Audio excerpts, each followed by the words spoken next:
But there's more than just the deterioration of the family at work here.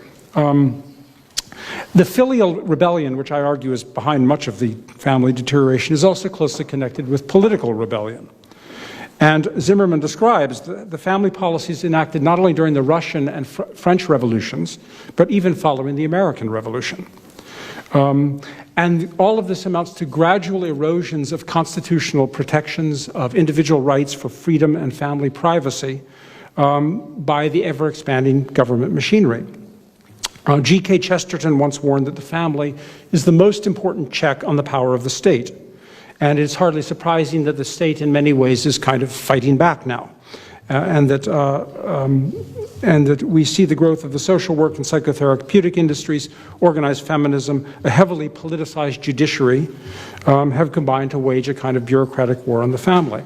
So today we are seeing really the continuation of these trends that Zimmerman and Dawson pointed out decades ago, much more extreme now. From governments and from transnational institutions like the European Union and the United Nations. What's invariably described as assistance to the family, families which may not necessarily have requested it.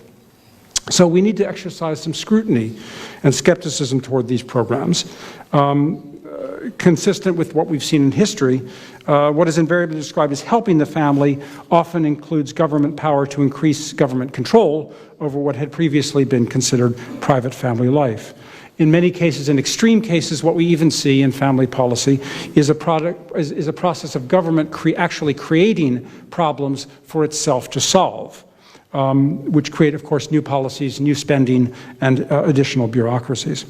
Many of these, this growth of government power over the family is initiated with claims of parental insufficiency, which allows the state a wedge, an entree into the family to assume parental functions. Claims of parental deficiency often become allegations of even parental criminality. To rationalize increasing government power, claims of child abuse, educational neglect, domestic violence, demands for allegedly unpaid child support. None of these matters are actually adjudicated as crimes in most countries, but they are all used to rationalize inserting the state as a barrier between parents and their children. Proof is seldom required, and due process of law is seldom involved. In fact, in some cases, for most divorce cases, parents can lose their children without even an allegation of any legal wrongdoing whatsoever. Legally unimpeachable parents can lose their children. This system, this regime of the state government, the state family machinery, is also often backed up by a system of what amounts to bureaucratic police. I'm sure many of you are familiar with the now famous Badnariu case involving the Romanian family in Norway, which I'm told Ordo Juris has been involved in to some extent. But there are many more examples that could be quoted, of similar examples. The government appropriation of children is now a very serious trend in the Western democracies, and it's also a threat to the privacy and civil liberties and constitutional government of all citizens. And this is why the recent Polish government's attention to parental rights is so very, very important. Most of these abuses these trends originate in the system in the welfare system. It's not called the welfare state for nothing. In the Western world, much of what we call the welfare state has become really a kind of miniature penal apparatus with its own tribunals, prosecutors, police, jails, juvenile and family courts, domestic violence courts, matrimonial lawyers, child protective services, domestic violence officers, anti-bullying officers, child support enforcement agents, and more. Much of this was created to address the problems endemic to low-income families, single-parent homes, on public assistance. Increasingly, these things are spreading to include middle-class families, even intact families as well. The cutting edge of this trend is taking place, I think, in the Anglophone countries. I would cite primarily Canada and the United States, with Britain not far behind. Just again, to look at the history again, Alexis de Tocqueville at the inception of American democracy in the 1830s warned about what he said. He warned about this very thing. He said, "There is no country in Europe where public administration has become not only more centralized, but more inquisitive and detailed than in the United States, he says.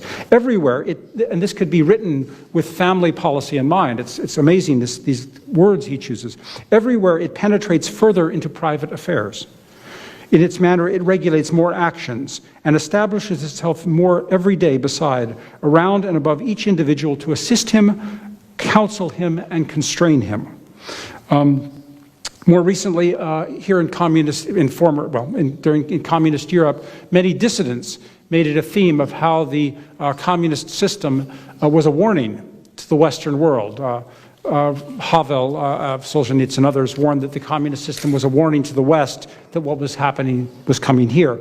And I could show you instances in many kinds during the communist system how children were used as leverage to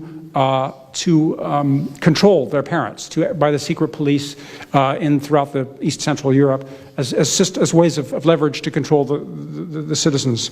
So it's no accident that many of these policies were enacted again during the radical regimes of the Jacobin and Bolshevik governments, and even actually following the American Revolution.